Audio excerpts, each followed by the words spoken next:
بنية القبول وتمام كل سور ومعمول الصالح إن شاء الله ظاهرا وباطنا وبنية أن الله يفتح علينا وعلى أولادنا وعلى جميع طلاب العلم الفضوح العارفين وأن الله يقضي حوائجنا وحوائج الحاضرين والحاضرات وأن الله يجعل اجتماعنا يسر قلب النبي محمد صلى الله عليه وآله وصحبه وسلم. الفاتحة. أعوذ بالله من الشيطان الرجيم. بسم الله الرحمن الرحيم. الحمد لله رب العالمين الرحمن الرحيم مالك يوم الدين. إياك نعبد وإياك نستعين. اهدنا الصراط المستقيم صراط الذين أنعمت عليهم غير المغضوب عليهم ولا الضالين. آمين. السلام عليكم ورحمة الله وبركاته. الحمد للرحمن أرسل بالهدى ودين حق مصطفاه أحمد وله انتقى من خلقه ومجد ولم يعظم مثل طه أحد. أشهد أن لا إله إلا الله وحده لا شريك له وأشهد أن سيدنا وحبيبنا وشفيعنا وقرة أعيننا محمدا العبد الصادق في قوله وفعله والمبلغ عن الله ما أمره بتبليغه لخلقه من فرضه ونفله. عبد أرسله الله للعالمين بشيرا ونذيرا فبلغ الرسالة وأدى الأمانة وهدى الله به من الأمة بشرا كثيرا. اللهم صل وسلم على سيدنا محمد نورك الساري ومددك الجاري واجمعنا به في كل أطوار وعلى آله وصحبه وبارك وسلم يا نور. Alhamdulillah, puji syukur kita panjatkan kehadirat Allah Subhanahu wa taala. Pada sore hari ini Allah Subhanahu wa taala perkenankan kita untuk kita sama-sama memperingati Isra wal Mi'raj Nabi kita Muhammad sallallahu alaihi wa alihi wasahbihi wasallam. Kemudian sekaligus kita memperingati hauliyah seorang imam Syekhul Alimul Allamah Syekh Muhammad Zaini bin Abdul Ghani. Mudah-mudahan kita sabarataan mendapatkan keberkahan beliau. Mudah-mudahan kita sabarataan mendapatkan syafaat Syekh Muhammad Zaini bin Abdul Ghani dan mendapatkan syafaat daripada Nabi kita Muhammad sallallahu alaihi wa alihi wasahbihi wasallam. Dan mudahan kita sabarataan selamat dunia wal akhirah, bahagia dunia wal akhirah, sukses dunia wal akhirah. Amin amin ya rabbal alamin.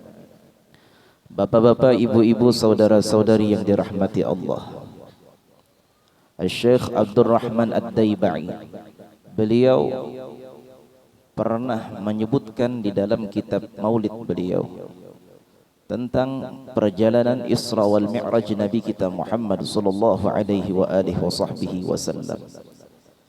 Beliau berkata, "Thumma arudtuhu minal 'arsy qabla an yabrudal farshu wa qad nala jami'al ma'arib."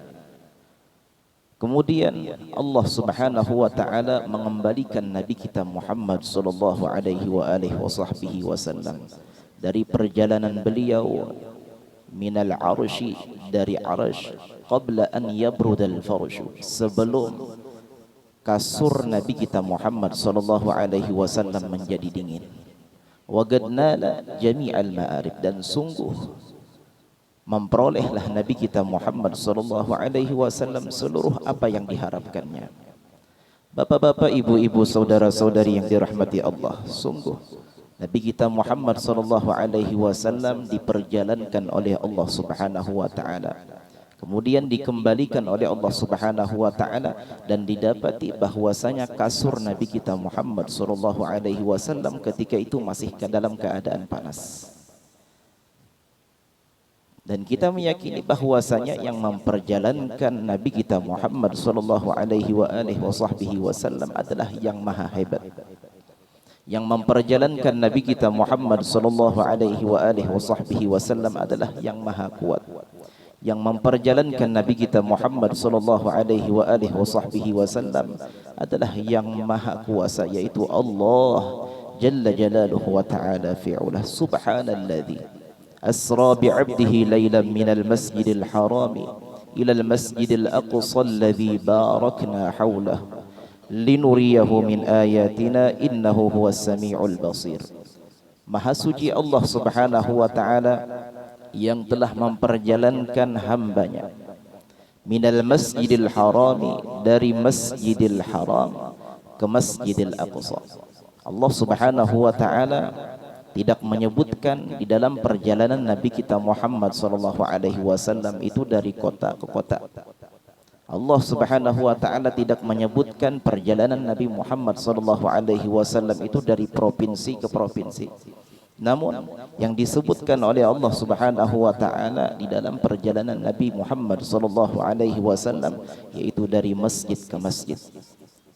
Karena masjid adalah suatu tempat yang dicintai oleh Allah subhanahu wa ta'ala, tempat yang dikasihi oleh Allah, tempat yang dicintai oleh Allah jalla jalaluhu wa ta'ala fi'ulah, sebagaimana yang disabdakan Nabi kita Muhammad sallallahu alaihi wa alihi wa sahbihi wasallam, ahabbul biladi ila Allah masajiduha wa abghadul biladi ila Allah aswaquha.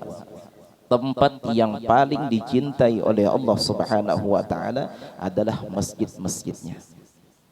Sedangkan tempat-tempat yang paling dibenci oleh Allah subhanahu wa ta'ala adalah pasar-pasar.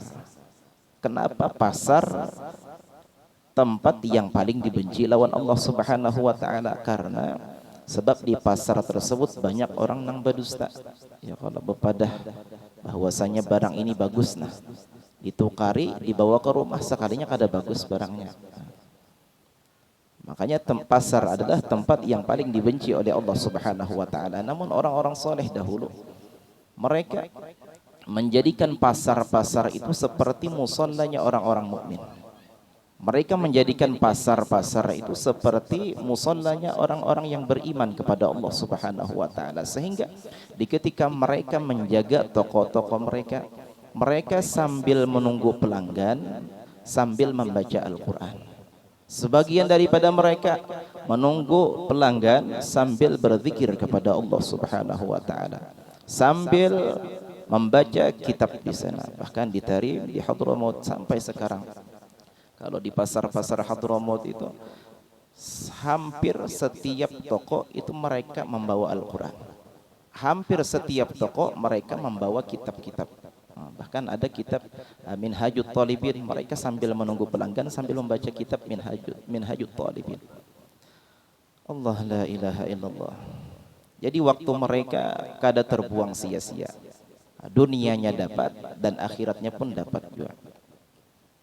Bahkan ada sebagian mereka itu yang ingin masuk ke pasar cuman hendak membaca zikir yang diajarkan Nabi Muhammad sallallahu alaihi wasallam.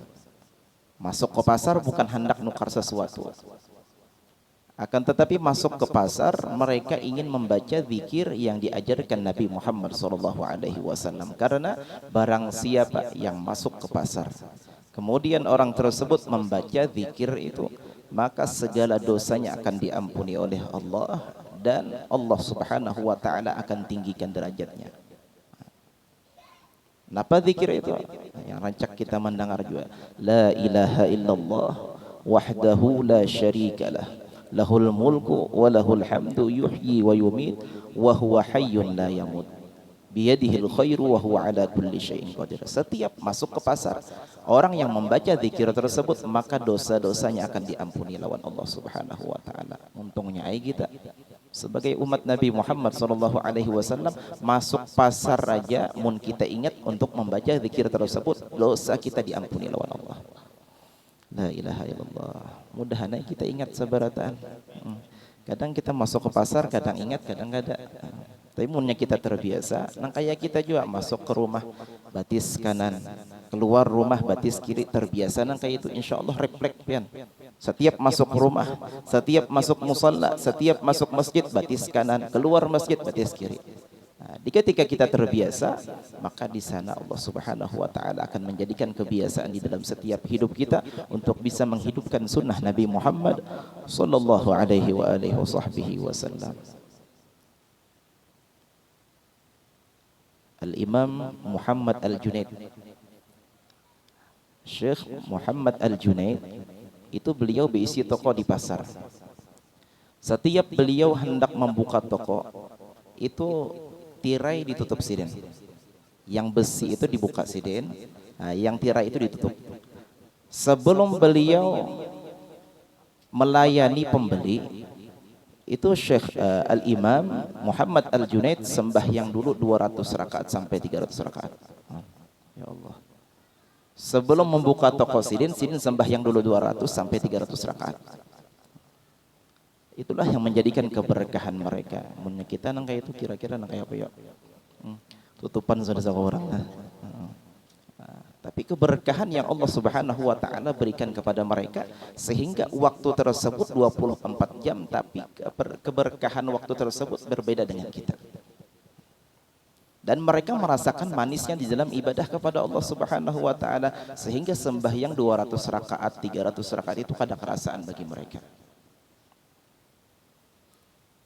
Imam Ali Zainal Abidin setiap malam mampu sembahyang 1000 rakaat. Malam ini sembahyang 1000 rakaat, malam esok 1000 rakaat. Malam esoknya 1000 rakaat. Istiqomahnya luar biasa. Merasa capek ke beliau? Merasa uyuh ke beliau? Kada. Karena memang kecintaan beliau daripada salat tersebut. Kecintaan beliau terhadap ibadah kepada Allah Subhanahu wa taala sehingga menjadikan manis dalam ibadah. Al-Habib Muhammad bin Hasan Jamalul Lail di Tarim, itu beliau setiap bulan puasa kadang mau membaca Al-Quran di siang hari. Jadi beliau membaca Quran itu di ketika habis tarawih malam-malam. Kenapa? Karena kata beliau, di ketika aku membaca Quran, maka ada terasa di lidahku itu rasa manis seperti rasa madu. Sehingga aku takut, kata beliau, takutan aku kalau pindah pas rahatan membaca Al-Quran di siang bulan Ramadan, puasaku batal. Ya Allah, sampai ke itu terasa sidin, merasakan manisnya di dalam ibadah kepada Allah Subhanahu wa taala sehingga Allah Subhanahu wa taala berikan nangka itu. Mudahan Allah berikan kita sebagaimana yang diberikan kepada para aulianya Allah Subhanahu wa taala, dan mudahan kita seberatan mendapatkan keberkahan daripada Syekh Muhammad Zaini bin Abdul Ghani. Jadi ujar tuan rumah gabung aja Jasidin acara Isra wal Mi'raj dan membaca manaqib guru sekumpul ya. Walaupun sedikit-sedikit mudahan ada berkahnya kita seberatan. Bismillahirrahmanirrahim. Alhamdulillahilladzi waffaqa. Alhamdulillahilladzi faqqaha fi dinihi man istafahu minal ulama. Yahtadi bihim kulla dhalin fi halakidh dhalami wal juhala. واختار منهم الزهاد والحكماء والكرماء وفضل منهم العارفين بالله والصفات والأسماء وأذاقهم لذة المحبة وأطلعهم حقيقة الأشياء من الأرض والسماء والصلاة والسلام على سيدنا وحبيبنا وشفيعنا ومولانا محمد سيد المرسلين وإمام المهتدين وخاتم الأنبياء وعلى آله وأصحابه السادة الأولياء وعلى التابعين وتابع التابعين لهم بإحسان إلى يوم الجزاء. قال الله تعالى في كتابه العزيز إنما يخشى الله من عباده العلماء. وقال سفيان بن عيينة رضي الله عنه عند ذكر الصالحين تنزل الرحمة. Dan berkata Sufyan bin Uyainah, di ketika disebutkan manaqib orang-orang saleh, maka di sana Allah Subhanahu wa taala akan turunkan rahmat kepada kita yang mendengarkannya. Mudah-mudahan Allah Subhanahu wa taala kucurkan rahmat ke dalam setiap hati kita. Allah Subhanahu wa taala kucurkan keberkahan daripada yang kita baca daripada haul beliau ke setiap keluarga kita dan umat Nabi Muhammad sallallahu alaihi wa alihi wasallam. Amma ba'du.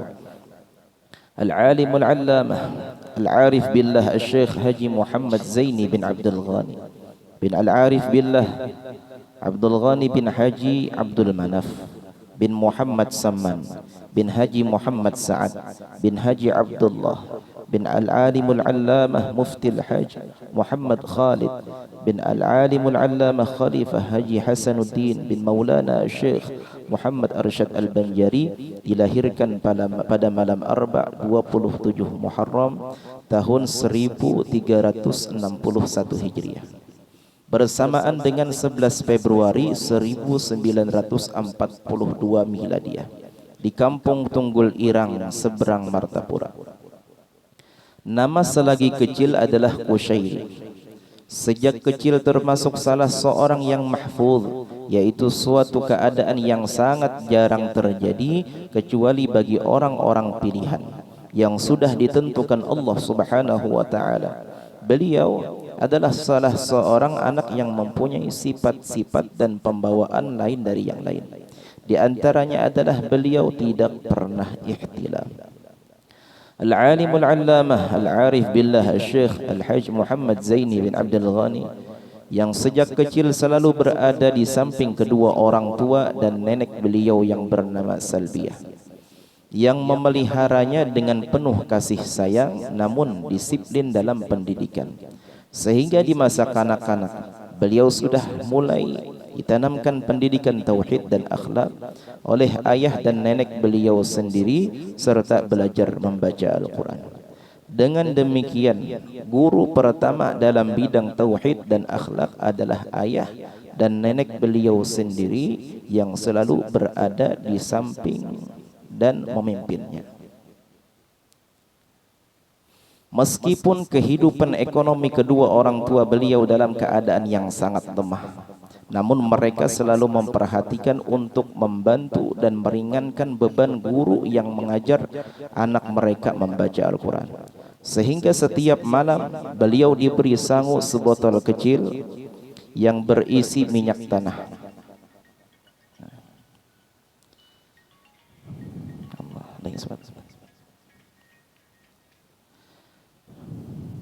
Untuk diberikan kepada guru Muhammad Hasan Pasayangan yang mengajarkan beliau membaca Al-Quran. Untungnya lah guru-guru daripada Syekh Muhammad Zaini bin Abdul Ghani, setiap orang yang mengirimkan Fatihah atau mengirimkan hadiah bacaan kepada guru sekumpul, maka guru-guru beliau dapat seberatan. Paling untungnya siapa? Paling untung kuitan beliau. Makanya ujar guru-guru kita, mun kita itu kada alim sebagaimana guru-guru yang mengajarkan kepada kita. Paling kada kita mengajarkan kepada anak-anak kita surah Al-Fatihah. Karena surah Al-Fatihah ini adalah surah yang paling banyak dibaca. Di ketika anak tersebut membaca surah Al-Fatihah, maka setiap apa yang dibacanya akan kembali kepada orang tuanya. Ya, paling kada orang tuanya mengajarkan yang kayak itu. Apalagi kuitannya alim misalkan, lebih bagus lagi. Allah, mudah-mudahan Allah jadikan anak-anak kita anak-anak yang salih dan salihah. Al-Habib Umar itu berisi anak namanya Sayyid Hamid bin Umar. Sayyid Hamid ini beliau orang yang paling mirip dengan Habib Umar. Akhlaknya lawan rupanya. Mungkin umur beliau, umur Sayyid Hamid itu sekitar 23 tahunan. Sampai sekarang itu 23 tahun. Kawin dengan anaknya Habib Ali Jufri, katalah. Anak Habib Ali Jufri. Itu Sayyid Hamid. Sekarang tinggal beliau itu kadang di Mesir. Jadi ulama-ulama Mesir itu mereka berebut untuk mengajarkan ilmu kepada Sayyid Hamid. Supaya apa? Karena mereka mengetahui bahwasanya Sayyid Hamid ini dari kecil sudah ketahuan pacangan menjadi wali besar. Dasar bujur pian. Selama di sana itu di Darul Mustafa itu kita kada pernah melihat Sayyid Hamid itu bermainan kayak orang. Yang dipingkutin apa? Dipingkuti kita apa jadi dipingkuti? Subhanallah. Kawin umur 18 tahun. Habis lulus sekolah langsung dikawinkan Habib Umar dan umur sidin 18 tahun. La ilaha illallah. Kada pernah bermainan. Dan memang hati beliau pun kada merasa hendak bermainan juga nang kayak orang biasa. Allah, la ilaha illallah. Mudahan kita seberatan mendapatkan keberkahan daripada para aulianya Allah Subhanahu wa taala. Sedikit lagi lah. Ya Allah. Derita penyakit yang berkepanjangan tiadalah mengurangi semangat beliau dalam mengajar dan membimbing anak murid dan masyarakat yang datang ke majelis beliau. Namun setelah beberapa tahun berjalan, akhirnya anak murid dan masyarakat Banjar umumnya timbul rasa harap-harap cemas dalam kesembuhan guru dan pembimbing mereka. Namun setelah berseling beberapa waktu, apa namanya, menjadi apa, karena beliau harus dibawa ke Singapura. Suasana pun menjadi berubah karena beliau harus dibawa ke Singapura. Untuk kesekian kalinya guru berobat untuk kesembuhan beliau. Maka derayan air mata yang ditahan kelihatan di wajah anak murid dan masyarakat Banjar. Rasa duka yang mendalam karena khawatir akan ditinggalkan guru mereka. Namun apa yang dapat dikata, meskipun beliau telah berjuang dan penuh gairah dan semangat untuk dapat bersama kembali dengan anak-anak murid dan keluarganya, akhirnya lesulah jasmani dan lemah tenaga beliau, sehingga beliau harus dibawa pulang dengan pesawat khusus dari Singapura ke Banjar pada hari Selasa 4 Rajab 1426 Hijriah atau 9 Agustus 2005 Miladiyah. Dengan sisa tenaga yang ada, beliau tiba di rumah sekitar pukul 8.30 malam, yaitu malam Arba 5 Rajab 1426 Hijriah, disambut oleh keluarga, qarabah dan anak murid dengan penuh ketegangan dan duka. Setelah keluarga, kerabat dan anak murid datang menjenguk, akhirnya pukul 5:10 subuh hari Arba 5 Rajab 1426 Hijriah, beliau pergi meninggalkan kita, memenuhi panggilan menghadap Khalik Tuhan Rabbul Izzah untuk selama-lamanya. Mudahan kita seberataan mendapatkan keberkahan daripada Syekh Muhammad Zaini bin Abdul Ghani. Allah Subhanahu wa taala berkahi kita di bulan Rajab, dan mudah-mudahan Allah Subhanahu wa taala matikan kita dalam keadaan husnul khatimah. Amin ya rabbal alamin. Ala hadhihi niyyatu ala kulli man wa bihi aslafuna salih ila hadratin nabi. Al-Fatihah.